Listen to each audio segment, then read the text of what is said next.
Pemirsa, terima kasih Pian masih bersama kami. Berita selanjutnya, Mahabarakan. Direktorat Polairut Polda Kalimantan Selatan berhasil mengungkap kasus pembajakan kapal TB Royal 27 di perairan Tanjung Selatan, Kabupaten Tanah Laut. Kejadian pembajakan nang jua pencurian wan tindak kekerasan ini dilaporkan terjadi pada hari Kamis 1 Februari 2024 pukul 00.30 waktu Indonesia Barat. Di TB Tongkang Direktorat Polairut Polda Kalimantan Selatan berhasil mengungkap kasus pembajakan kapal TB Royal 27 di perairan Tanjung Selatan, Kabupaten Tanah Laut. Kejadian pembajakan nang jua pencurian wan tindak kekerasan ini dilaporkan terjadi pada hari Kamis 1 Februari 2024 pukul 00.30 waktu Indonesia bagian Barat. Tindak pidana pembajakan kapal laut disertai pencurian dan kekerasan berhasil diungkap jajaran Polda Kalimantan Selatan pada Selasa 6 Februari 2024.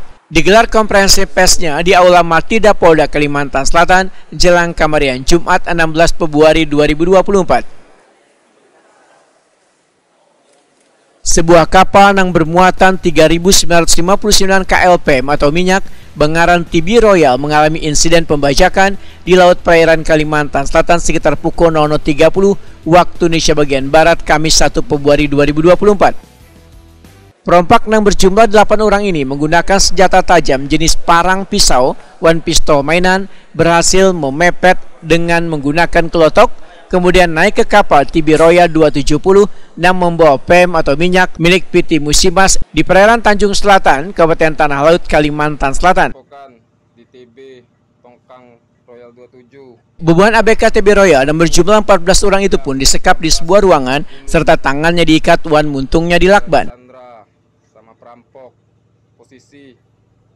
Polisi berhasil mengendus keberadaan pelaku karena adanya laporan hingga mengamankan mereka di lokasi yang berbeda-beda, di antaranya di Kota Sampit, Palangkaraya, Batam, wan Selayar, Sulawesi Selatan.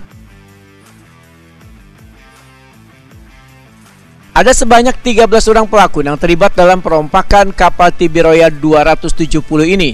Satu di antaranya masih dinyatakan buron. Ke-13 tersangka ini memiliki peran masing-masing dalam melancarkan aksinya. Demikian diperintahkan Kapolda Kalimantan Selatan Irjen Polisi Winarto Wetakuni usai konferensi pers.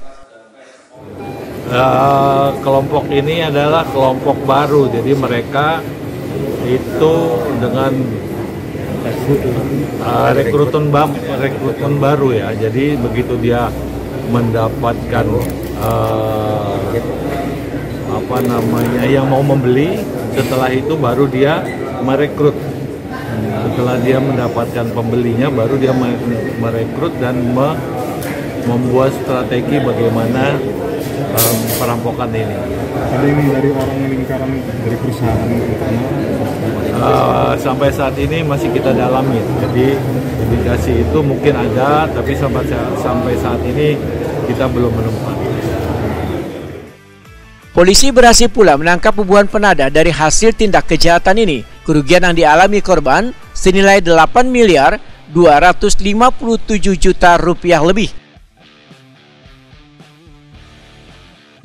Untuk mempertanggungjawabkan perbuatannya, pembunuhan tersangka diancam pasal 439 Junto 55 atau 365 ayat 1, 2, 3 Junto 55 56 tentang pembajakan kapal disertai pencurian dan kekerasan dengan ancaman 15 tahun penjara.